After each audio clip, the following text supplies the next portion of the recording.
بسم اللہ الرحمن الرحیم۔ قرآن پاک کا احترام ہر مسلمان پر فرض ہے اور اسے پامال کرنے کے نتائج نہ صرف دنیا میں بلکہ آخرت میں بھی بہت سنگین ہیں۔ تو یہ ویڈیو شروع کرنے سے پہلے چینل کو ضرور سے سبسکرائب کر دو، آپ سے درخواست ہے۔ عنوان کچھ یوں ہوگا: قرآن پاک کو لات مارنے والے کا انجام، اللہ کا عذاب اور گاؤں والوں کی چیخیں۔ کہانی کا آغاز ایک زمانے کی بات ہے۔ ایک چھوٹے سے گاؤں میں لوگ بسنے والے تھے، جہاں سب لوگ اپنی زندگی اسلامی احکام کے مطابق گزارتے تھے۔ اس گاؤں کے لوگ بہت نیک اور با اخلاق تھے اور ہر گھر میں قرآن کی تلاوت ہوتی تھی۔ ایک بزرگ عالم مولانا عبداللہ گاؤں کے امام تھے اور وہ قرآن کی تعلیم دیتے تھے۔ گاؤں کے بچے اور بڑے سب ہی قرآن کے علم سے روشنی حاصل کرتے تھے۔ اس گاؤں میں ایک شخص تھا جس کا نام شمس تھا۔ شمس ایک بہت ہی بد فطرت اور جاہل شخص تھا، جس کا دل نہ قرآن کی تلاوت کی اہمیت کو سمجھتا تھا اور نہ ہی وہ اسلامی تعلیمات پر عمل کرتا تھا۔ شمس کے دل میں قرآن کے بارے میں بحث تھا اور وہ اپنی زندگی میں بے شمار گناہوں کا مرتکب ہو رہا تھا۔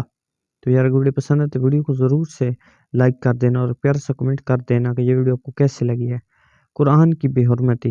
ایک دن گاؤں میں ایک واقعہ پیش آیا جس نے تمام گاؤں والوں کو ہلا کر رکھ دیا۔ شمس گاؤں کے مرکزی چوراہے پر کھڑا تھا اور وہ قرآن کی ایک تلاوت شدہ کاپی کو گندے قدموں سے رگڑ رہا تھا۔ اس نے قرآن کی بے حرمتی کرنے کے بعد اسے پاؤں سے ٹھوکریں ماری، جس سے وہ چھٹ کر گلیوں میں بکھر گیا۔ گاؤں والے اس منظر کو دیکھ کر حیران و پریشان ہو گئے۔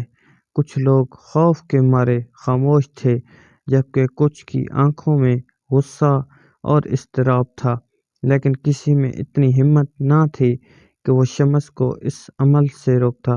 شمس کی بدبختی یہ تھی کہ اس کے دل میں نہ تو اللہ کا خوف تھا اور نہ ہی کسی چیز کا خیال تھا۔ وہ اپنے آپ کو بہت بڑا سمجھ رہا تھا اور اللہ کی کتاب کو مذاق بنانے کی کوشش کر رہا تھا۔ اور پھر دیکھتے ہیں جی آگے کیا ہوا۔ گاؤں والوں کی پریشانی۔ گاؤں کے لوگ اس بات کو برداشت نہیں کر پا رہے تھے، مگر انہیں یہ خوف تھا کہ کہیں اس عمل کے بعد اللہ کا عذاب نہ آ جائے۔ مولانا عبداللہ جو گاؤں کے امام اور عالم تھے، فوراً اس جگہ پر پہنچے۔ ان کی آنکھوں میں غم اور پریشانی کی جھلک تھی۔ انہوں نے شمس کو سختی سے کہا: شمس، تو نے جو عمل کیا ہے وہ اللہ کی کتاب کی توہین ہے۔ یہ قرآن پاک تمہارے قدموں کی دھول سے نہیں بچ سکے گا۔ کیا تمہیں نہیں معلوم کہ اللہ کا عذاب بہت سخت ہے؟ شمس ہنستا ہوا بولا: مولانا، تم تو بس مجھے ڈرا رہے ہو۔ یہ کتاب محض کاغذ اور حروف کا مجموعہ ہے، اس سے کچھ نہیں ہوتا۔ مولانا عبداللہ کے دل میں غم تھا اور ان کی آنکھوں میں خوف تھا، کیونکہ وہ جانتے تھے کہ اللہ کی کتاب کی توہین کا انجام بہت عبرتناک ہوتا ہے۔ وہ خاموشی سے وہاں سے چلے گئے، مگر ان کے دل میں ایک خوف پیش گوئی چھپی تھی کہ شمس کا خاتمہ قریب ہی ہے۔ اس کے بعد ہوا جی اللہ کا عذاب۔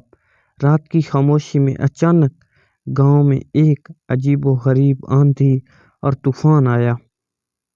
ہر طرف سیاہ بادل چھا گئے اور ایک زوردار آسمانی آواز گاؤں کی فضا میں گونجنے لگی۔ گاؤں کے لوگ باہر نکلے اور انہیں یہ محسوس ہوا کہ جیسے کوئی بہت بڑا عذاب آ رہا ہو۔ لوگ خوف کے مارے کانپ رہے تھے اور اللہ کے نام کی تسبیح کر رہے تھے۔ اسی دوران شمس کی حالت بھی عجیب ہو گئی۔ وہ اپنے گھر میں تھا اور ایک دم اس کے جسم میں شدید درد شروع ہو گیا اور وہ چیخ رہا تھا: کیا ہو رہا ہے؟ کیا یہ عذاب ہے؟ وہ بیدار ہو کر گلیوں میں دوڑنے لگا، لیکن ہر طرف سناٹا تھا، صرف آندھی اور طوفان کی آواز آ رہی تھی۔ وہ اپنی زندگی کی سب سے بڑی غلطی پر پچھتا رہا تھا، لیکن اب وقت گزر چکا تھا۔ گاؤں والے دیکھ کر چیخ پڑے۔ شمس کی حالت اتنی زیادہ خراب ہو چکی تھی کہ وہ بے قابو ہو چکا تھا۔ وہ گاؤں کے چوراہے پر دوڑتے ہوئے آیا جہاں وہ قرآن کو لات مار کر گزر چکا تھا۔ اس کی حالت ایسی ہو گئی کہ وہ گلیوں میں رینگ رہا تھا جیسے کوئی جنوں کا شکار ہو۔ اس منظر کو دیکھ کر گاؤں کے لوگ باہر نکل آئے، اور جب انہوں نے شمس کی حالت دیکھی تو سب کے دل دہل گئے۔ نعوذ باللہ، اللہ تعالی ہمیں بھی نیک کام کرنے کی توفیق عطا فرمائے۔ اللہ اکبر۔ ایک بزرگ شخص نے آسمان کی طرف ہاتھ اٹھا کر کہا، یہ کیا ہو رہا ہے؟ کیا یہ اللہ کا عذاب ہے؟ ایک اور شخص چیخ کر بولا۔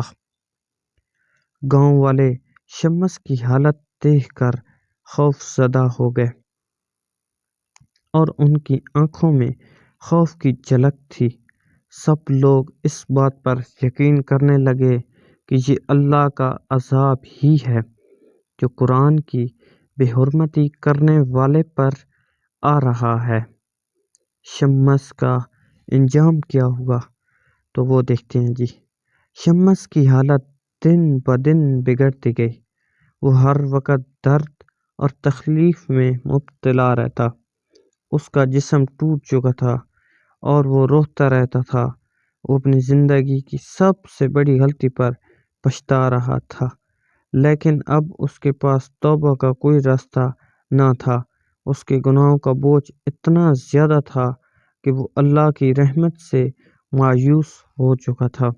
ایک دن گاؤں کے لوگ جب شمس کو دیکھنے کے لیے اس کے گھر پہنچے تو انہوں نے اس کی حالت کو اتنا زیادہ خراب پایا کہ وہ زندہ نہیں تھا۔ اس کا جسم بیزار اور بے جان ہو چکا تھا۔ گاؤں والے سخت غمگین ہوئے اور اس بات پر افسوس کر رہے تھے کہ اس کی زندگی میں ایسا فیصلہ کن وقت آیا اور وہ اللہ کی ہدایت سے دور رہا۔ نتیجہ اس کا کیا ہوا؟ یہ واقعہ گاؤں والوں کے لیے ایک بہت ہی بڑا سبق تھا۔ قرآن کی بے حرمتی کا انجام اس وقت اتنا عبرتناک تھا کہ شمس کی زندگی کا خاتمہ ہوا اور اس کی روح کو اللہ کی طرف سے کوئی سکون نہیں ملا۔ گاؤں کے لوگ اب سمجھ گئے تھے کہ قرآن پاک کے ساتھ بدسلوکی کرنا اور اللہ کی کتاب کو پامال کرنا نہ صرف ایک سنگین گناہ ہے بلکہ اس کا انجام بھی دنیا اور آخرت میں بہت برا ہوتا ہے یا پھر بہت بڑا ہوتا ہے۔ مولانا عبداللہ نے گاؤں والوں کو اس واقعے کے بعد ایک خطبہ دیا جس میں انہوں نے کہا، یاد رکھو، جو شخص اللہ کی کتاب کی توہین کرتا ہے وہ نہ صرف اپنی دنیا بلکہ آخرت کو بھی تباہ کرتا ہے۔ قرآن کی بے حرمتی کی قیمت بہت ہی زیادہ مہنگی ہے اور ہم سب کو اس کا احترام کرنا چاہیے۔ یہ کہانی ہمیں یہ سکھاتی ہے کہ اللہ کا عذاب کسی پر بھی آ سکتا ہے اور ہمیشہ اپنی زندگیوں کو قرآن اور سنت کے مطابق گزارنا چاہیے تاکہ ہم اللہ کی رضا اور رحمت کے حقدار بن سکیں۔ تو یہ تھی آج کی چھوٹی سی ویڈیو جو کہ امید ہے آپ کو پسند آئی۔ اگر ویڈیو پسند آئی ویڈیو کو لائک کر دیں، چینل کو ضرور سبسکرائب کر دیں اور ایک پیارا سا کمنٹ کر دیں کہ یہ ویڈیو آپ کو کیسے لگی ہے۔ ایسے انفارمیٹیو ویڈیوز کے لیے ہمارے چینل کو سبسکرائب کریں اور میں آپ کے لیے ایسے انفارمیٹیو ویڈیوز ضرور لاتا رہوں گا، اور میرے ولاگنگ چینل کو بھی سبسکرائب کرو۔